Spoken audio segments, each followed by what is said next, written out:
Hello Ram Ram ji, कैसे आप सब लोग। आज है जो हमारे रीडी गांव में आए हैं और यहाँ पे जो वीर बिगा जी का गांव भी है। तो आज है जो इसी उपलक्ष्य में जो हमारे साथ दादाजी बैठे हैं, इनसे बातचीत करने की कोशिश करेंगे और वीर बिगा जी का क्या पूरा इतिहास है वो आज इस वीडियो में जानने वाले हैं। तो राम राम दादाजी। राम राम। क्या नाम है अपना? मेरा नाम दुलाराम तावणिया है। हाँ, तो वीर बिगा जी महाराज का क्या इतिहास है वो पूरी बात हमें बताओ आप। वीर बिगा जी महाराज का इतिहास यही है कि ये राव मंडोर से राजपूत परिवार निकले थे। अच्छा। विक्रम संवत 890 में। हाँ। और यहाँ पर आके केऊ गांव बसाया था। केऊ गांव में उनके आगे चल के कौला जी नाम का एक बेटा हुआ था।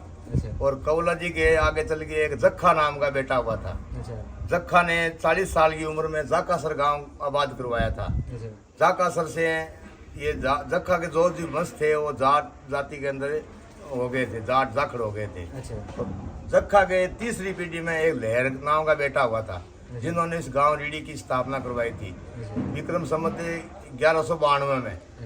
1192 में ये रीडी गांव लहर जी ने बसाया था। और लहर जी के एक लाछा नाम का बेटा हुआ था। और लाछा ने अपने जीवन काल में 4 शादी की थी। 4 शादी की थी तो चारों के 22 बेटे और 2 बेटी का जन्म है हमारे राव बाट के पोथे में या हमारे इतिहास की किताब में आ रहा है। तो सबसे जो बड़ा बेटा था मेहनजी था। हाँ। उनके बहुत सालों तक पुत्र नहीं हुआ था। हाँ। शादी के 40 साल बाद में मेहनजी के पुत्र हुआ था जो वीर बिगा जी नाम रखा था। हाँ। और मेहनजी शिव जी के बहुत ही अच्छे उपासक थे। हाँ। तो मेहनजी ने शिव जी से प्रार्थना की थी कि मेरे को एक ऐसा पुत्र दो जिससे मेरी कीर्ति हमेशा गायती रहे। हाँ।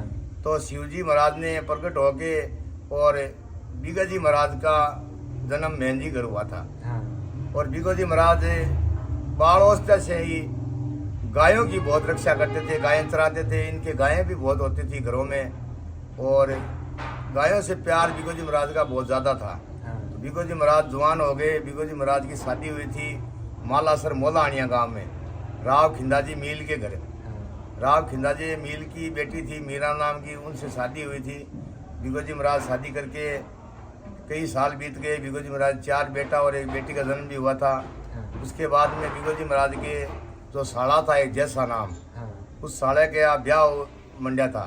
उस ब्याह में वीर बिगा जी महाराज का जो निमंत्रण अपने जुआइयों का आता है ऐसे निमंत्रण आया हुआ था। वीर बिगा जी महाराज सासरे ब्याह में गए थे। तो उस टाइम मुगलों का राज था। और मुगलों के राज में ये अफगानिस्तान से कबीले आते थे। तो गायों को यहाँ से ज़्यादातर गायों को ले जाते थे। तो उस रात मालासर मोलाणिया गांव की जितनी भी गायें थी उन सबको राठ लोग ले गए। और सुबह जब उठी तो घरों में गाय एक भी नहीं थी। तो गांव के सब इकट्ठे हो गए राव खिंदाजी के घर चले गए। राव खिंदाजी मजबूत जाट था। खिंदाजी के घर जाके और खिंदाजी को बोले कि हमारे तो घरों में गाय एक ही भी नहीं है और सारी गायों को राठ ले गए हैं। वही बात वीर बिगा जी महाराज ने सुनी। और वीर बिगा जी महाराज ने अपने साथियों से पूछा। तो उस टाइम वीर बिगा जी महाराज के साथ में एक तो बिगा जी महाराज का काका था सांवड़ा नाम, और एक बिगा जी महाराज के साथ में दादा था जो गुमना राम तावणिया नाम से भजनों में गाते हैं। और एक बिगा जी महाराज के साथ डाडी था जो शादी में ढोल बजाने के लिए गया हुआ था। तो बिगा जी महाराज ने अपने साथियों से बोला कि भाई साथी हमारे को इस गांव की सारी गायें वापस लानी है, हम हिंदू हैं, हम गायों से प्रेम ज़्यादा करते हैं। तो वीर बिगा जी महाराज और उनके साथी सब गायों के लाने के लिए पीछे चले गए। तो गायें राठाणी डबली राठाणी गांव है, वो सब राठों का गांव था मुसलमानों का। वहाँ पर सब गायें ले गए। तो वहाँ से वीर बिगा जी महाराज ने जाके ललकारा भी हमारी गायें वापस दे दो और हमारे सारे बाछड़े भूखे हैं, गायें वापस दो। तो मुसलमानों ने गायें देने मना कर दिया, अभी गायें नहीं देंगे, युद्ध करके ले जाओ। तो वीर बिगा जी महाराज का कभी कल्पना है कि राठानी जोड़ में भयंकर युद्ध हुआ था। भयंकर युद्ध हुआ तो हमारे जो बिगा जी महाराज साथ में थे वो जल्दी शहीद हो गए थे। और वीर बिगा जी महाराज जिस प्रकार 100-150 को मारा तब वीर बिगा जी महाराज का शीश से धड़ से अलग हो गया था। तो शीश को वीर बिगा जी महाराज की जो घोड़ी थी, कामेती नाम था उसका, कामेती बोगणी, घोड़ी ने शीश को नीचे नहीं गिरने दिया वीर बिगा जी महाराज का और मुंह में पकड़ लिया। तब वीर बिगा जी महाराज ने अपनी इष्ट देवी अपनी कुल देवी को याद किया और धरती माता को प्रणाम करके धरती माता को याद किया कि हे धरती माता मेरा काम पूर्ण करो। मैं जो काम आया हूँ वो काम मेरा बीच में नहीं रहना चाहिए। तो सुनने में सुना है, कभी कल्पना है कि थल पाड़ के पीथल माता वहाँ से निकली थी और वीर बिगो जी महाराज की धड़ के अंदर प्रवेश किया था और धड़ना लड़ना शुरू कर दिया था।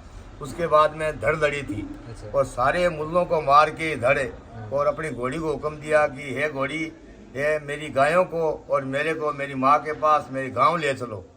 तो बठू घोड़ी के गायों को आगे ले गए, मालासर छोड़ी और मालासर में एक माला नाम ब्राह्मण था, उन्होंने घोड़ी के आगे आके प्रणाम भी किया और कहा कि तुम यहीं रुक जाओ। लेकिन घोड़ी ने वहाँ रुकना इनकार कर दिया और सीधा वीर बिगाजी महाराज को धड़ को और शीश को लेके रीडी गाँव आई। रीडी गाँव आई तो आगे गेट के द्वार पे खड़ी हुई तो वीर बिगोजी महाराज की माँ उठ के और घोड़ी एक बार तो बेहोश हो गई हो, क्योंकि एक ही बेटा था और उस टाइम वो हालत देख के, और उसके बाद में होश में आने के बाद में घोड़ी को बोला कि नुगरी है तू अपने असवार को मरवा के लाई है, ऐसी घोड़ी का तो मुंह देखने का धर्म नहीं है, तू मेरे वीर सूरवीर को मरवा के लाई है।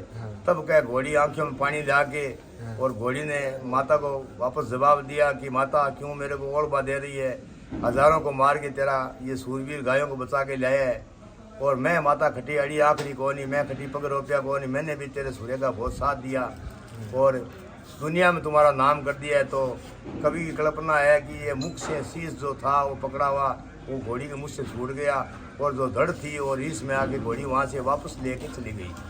तो ये गांव गोमटिया था, अभी हाल में बिगा है। यहाँ पर घोड़ी की जो धड़ थी वो किसी कारण गायों के चमकने के कारण वो कोई धड़का तो खून था, वो गाय के छिंटा लग गया और लगने के कारण घोड़ी को बिगोजी महाराज ने हुक्म दिया कि अब हमारे जो जिस गायों के लिए हमने प्राण दिया है उस गाय के लिए हमारे खून लग गया तो आगे मत जाना। तो बोलते हैं कि धरती वहाँ से जगह दे दी और घोड़ी और धड़ दोनों जमीन में चले गए और यहाँ पर शीश जो था रीढ़ी में यहाँ पर जमीन में चला गया। मेरे भक्तों, मेरे दोस्तों, वीर बिगाजी महाराज का कहीं दाग संस्कार नहीं हुआ है। वीर बिगाजी महाराज का पूरा शरीर धरती में समाया हुआ है और ये सूरवीर देवता है। आप किसी भी जाति के मान सकते हो, सबकी सहाय करते हो। धन्यवाद। राम राम। और इसका मेला कब बढ़ता है? मेला इसका 2 बढ़ते हैं, एक चैत के महीने में बढ़ता है जो कि शहीद का मेला बोलते हैं। चौथ के दिन बिगोजी महाराज आखा तीज को ब्याह हुए थे और चौथ के दिन शहीद हुए थे। और एक आसोज के महीने में बढ़ता है जिस 13 के दिन दोनों देवलियों का प्रकट हुआ था और पर्चा देना शुरू किया था। तो रीडी बिग्गा गांव में हमारे इतिहास के हिसाब से कोई पुराने टाइम में पुरखाराम कोई सारण था, क्या हुआ पुरखा सुन मरे बिगमल, हाथ जोड़ के करूँ बेनती। पुरखाराम सारण को वीर बिगोजी महाराज ने पर्चा दिया था। पुरखाराम सारण ने और उनके वंशज ने वहाँ पर आगे चल के कुंडिया बनाया था, छोटा मंदिर बनाया था, ढोक पूजा का जिम्मा भी लिया था। और बोलते हैं पहले वो बिगा वाली सोने की देवड़ी थी, वो फिर वो ऐसे बता रहे हैं, कभी की कल्पना है, ऐसे हम इसके ऊपर ज़्यादा वो नहीं कर सकते। सोने की थी पत्थर की, लेकिन बता रहे हैं कि सोने की थी, लेकिन चोरों ने खोदी तो वो देवड़ी और वो चोर सब अलोप हो गए, चोर भी मर गए और देवड़ी अलोप हो गई। धन्यवाद। राम राम।